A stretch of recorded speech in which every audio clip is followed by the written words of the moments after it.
Sir మీ బాల్యం ఎలా గడిచింది సార్? అంటే అందరికీ కష్టాలు ఉంటాయి, సుఖాలు ఉంటాయి.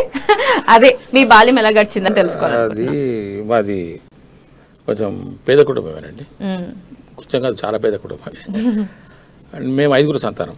మేము 4 అన్నదమ్ములము, మాకు ఒక సిస్టరు. మేము 2 అబ్బాయిల తర్వాత ఒక అమ్మాయి, తర్వాత 2 అబ్బాయిలు. మా ఫాదరు అప్పట్లో ఉద్యోగాలు ఉండేవి కాదు, చదువుకున్న వాళ్ళు కాదు. మా father 4th class 5th class చదువుకున్నారు అంతే. ఆ తర్వాత ఆయన అప్పటినుంచే 5వ తరగతి చదువుకుంటే 10 ఏళ్ల వయసు ఉండొచ్చు ఆయనది బహుశా. అప్పటి నుంచే ఆయన కష్టపడడం ప్రారంభించాడు. ఆయన తన జీవితాన్ని ప్రారంభించేశాడు అప్పటికే. బాల్యంలో అది లేదు, బాల్యంలో ఉండే సరదాలు ఏమి లేవు. 10 సంవత్సరాలకి ఆయన కష్టపడడం మొదలుపెట్టాడు. ఆ విధంగా మాది కొంచెం పేద కుటుంబమే. మా రామాయంపేట మాది స్వస్థలం, మెదక్ జిల్లా రామాయంపేట. నేను పుట్టింది అక్కడే. తర్వాత నేను 1-2 తరగతులు రామాయంపేటలో చదువుకున్న తర్వాత 3 తరగతి నుంచి సిద్దిపేటలో చదువుకున్నాను, 7వ తరగతి వరకు. ఆ తర్వాత 8, 9, 10 అండ్ హెచ్ఎస్సి. హెచ్ఎస్సిలో లాస్ట్ బ్యాచ్ మాది 1969లో హెచ్ఎస్సి మాది లాస్ట్ బ్యాచ్. ఆ తర్వాత ఇంటర్ స్టార్ట్ అయింది. ఆ విధంగా నేను గజ్వెల్లో చదువుకున్నాను, జిల్లా పరిషత్ హై స్కూల్ గజ్వెల్లో. హెచ్ఎస్సి నాది సెక్షన్ బి, అక్కడ చదువుకున్నాను. ఆ తర్వాత అక్కడ నుంచి షిఫ్ట్ అయిపోయి పియూసి అండ్ డిగ్రీ నేను బిఏ చేశాను, సిద్దిపేటలో చేశాను. 1974లో నా డిగ్రీ పూర్తయింది. డిగ్రీ పూర్తయింది కానీ కొంచెం కష్టంగానే జరిగింది. మేము చాలా దీన పరిస్థితుల్లో బ్రతికాం చిన్నప్పుడు. మా ఇంట్లో ₹1 కూడా ఉండేది కాదు కొన్ని సందర్భాల్లో.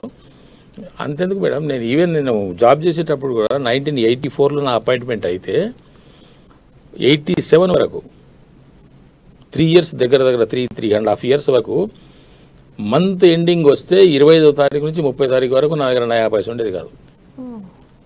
Even when I was employee, ఉద్యోగిని అయ్యుండి కూడా 25 నుంచి 30 తారీఖు వరకు లిటరల్గా ఒక్క 10 పైసలు ఉండేవి కాదు నా దగ్గర. ఇప్పుడు ఎట్లా మేనేజ్ చేశారు? నాకు అంటే డైలీ నీడ్స్ ఏం లేవు నాకు. ఈ మందు తాగడాలు అవి ఇవి ఏం లేవు కాబట్టి తెచ్చిన సరుకులు ఏవైతే ఉన్నాయో అవి నెలకు సరిపడా. మా దగ్గర ఒకటి అబ్స్ట్రాక్ట్ ఉండేది. అబ్స్ట్రాక్ట్ అంటే ఈ నెలకు సరిపడా, ఈ నెలకు ఏమేమి కావాలి, బియ్యం ఎన్ని, జొన్నలు ఎన్ని, ఆ కిరాణం ఎంత, ఈ కిరాణం, గోధుమ పిండి, ఇవన్నీ జీతం వచ్చిన. నేను ఇంకోటి కూడా చేస్తుండే, నేను కొంచెం ఈ అబ్స్ట్రాక్ట్ విషయంలో పక్కాగా ఉంటుంది. జీతం నాకు ఎంత మేడం, ఫస్ట్ జీతం నాది 84లో నేను అపాయింట్ అయినప్పుడు ఎల్డీసీగా ఫస్ట్ పోస్టింగ్ నాకు వనపర్తిలో ఇచ్చారు, ఈఆర్ఓ వనపర్తి. ఆ ఈఆర్ఓ వనపర్తిలో నేను జాయిన్ అయిన తర్వాత వనపర్తిలోనే 18 ఇయర్స్ నేను గడిపాను. ఆ సరౌండింగ్స్ లో 2-3 సార్లు నాకు ట్రాన్స్ఫర్స్ వచ్చినాయి. ఒక 1 ఇయర్ ఒక చోట, 2 ఇయర్స్ ఒక చోట, 3 ఇయర్స్ ఒక చోట చేసినా కూడా నేను ఫ్యామిలీని వనపర్తిలోనే పెట్టేసి నేను డైలీ అప్ అండ్ డౌన్ చేసేవాడిని. ఆ విధంగా ఉన్న రోజుల్లో నా చేతిలో నా జీతం, ఫస్ట్ జీతం నాకు ₹820. 820 రూపాయలు నా జీతం. నా ఇంక్రిమెంట్ 10 రూపాయలు, నా ఇంక్రిమెంట్ పర్ ఇయర్ 10 రూపాయలు. ఎస్.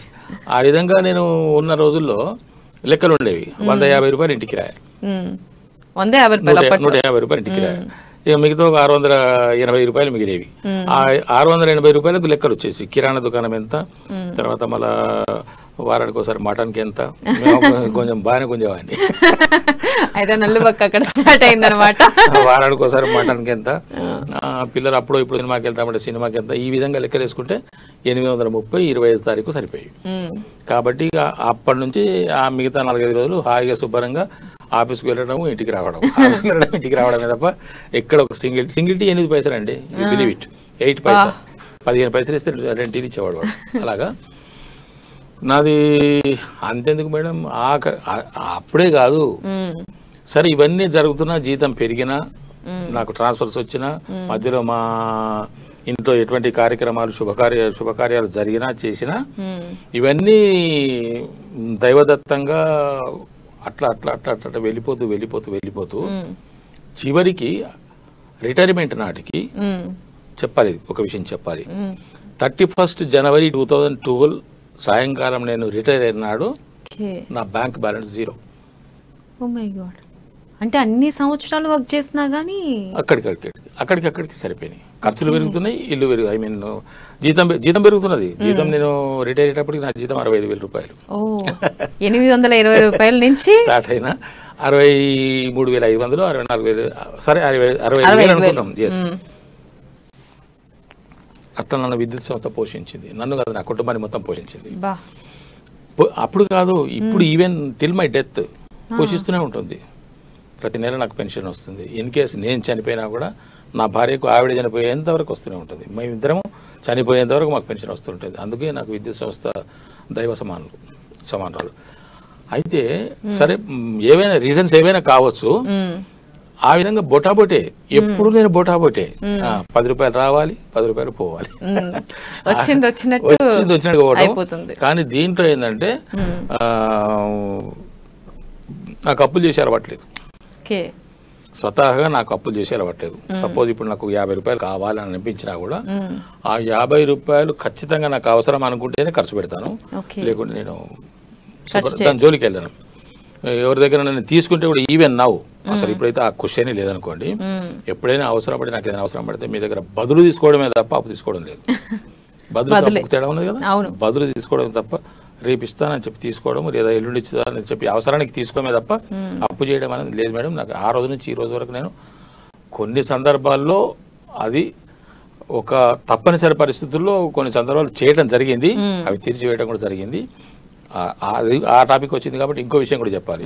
ఇంతవరకు ఎక్కడ చెప్పని విషయం, మీరు నా ఆర్థిక పరిస్థితి తీసుకొచ్చి నన్ను అనవసరంగా గిరికారండి. లేదు లేదు సార్, అసలు తెలుసుకోవాలనుకున్నా. అంటే మిమ్మల్ని చాలా మంది ఇన్స్పిరేషన్ తీసుకుంటారు.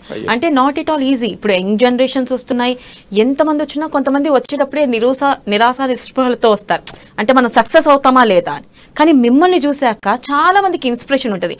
అంటే వయసుతో సంబంధం లేదు, మనం వచ్చాము, సక్సెస్ అయ్యాము అనేది చాలా ఇంపార్టెంట్. అది ఎక్కడి నుంచి వచ్చాము అనేది కూడా రూట్స్ మెయిన్ ఇంపార్టెంట్. అది అందరికీ తెలియాలనే మిమ్మల్ని అడుగుతున్నాం, అంతే, అంతకు మించి ఏం లేదు. ఈ రోజుకి ఈ క్షణానికి నేను ఎవరికి నయా పైసా అప్పు లేను. అది గ్రేట్ సార్, నిజంగా అందరికీ అట్లా సాధ్యం కాదు. అందుకే ఇప్పుడు బదులు అనే దగ్గర అప్పు అనే దగ్గర వచ్చినప్పుడు చెప్తున్నాను, బదులు తీసుకునే వాడిని అంటే కొన్ని సందర్భాల్లో అప్పు కూడా చేయటం జరిగింది. ఆ అప్పును చెప్పిన టైం లోపల తీర్చడం కూడా జరిగింది. ఈ రోజు నేను అంటే అది కూడా అప్పు కంపల్సరీ అయిపోయింది. నాకు అది తప్పదు అనుకున్నప్పుడు చేయాల్సి వచ్చింది. చెప్పింది కూడా మాట నిలబెట్టుకున్నాను. ఏ టైంకి ఇస్తానని చెప్పేశాను, ఆ టైం వరకు చెల్లించేశాను. అందుకే అది అనుకోండి, ఇది అనుకోండి, ఏదనుకున్నా నేను రిటైర్మెంట్ నాటికి ఇప్పుడు కూడా ఈ క్షణం కూడా go and check my account. 31 December 2012 నా అకౌంట్లో నా అమౌంట్ ఎంత ఉన్నదని సంగతి మీరు కూడా ఇప్పుడు చెక్ చేయండి. ఎందుకంటే నా శాలరీ దాంట్లోనే వచ్చేది కదా, ఆ విధంగా జీరో అంటే 2,000 3,000 ఉన్నది కావచ్చు. ఇప్పుడు కూడా నేను ఏం అప్పులు లేను. ఇప్పుడు నేను హ్యాపీగా ఉన్నాను.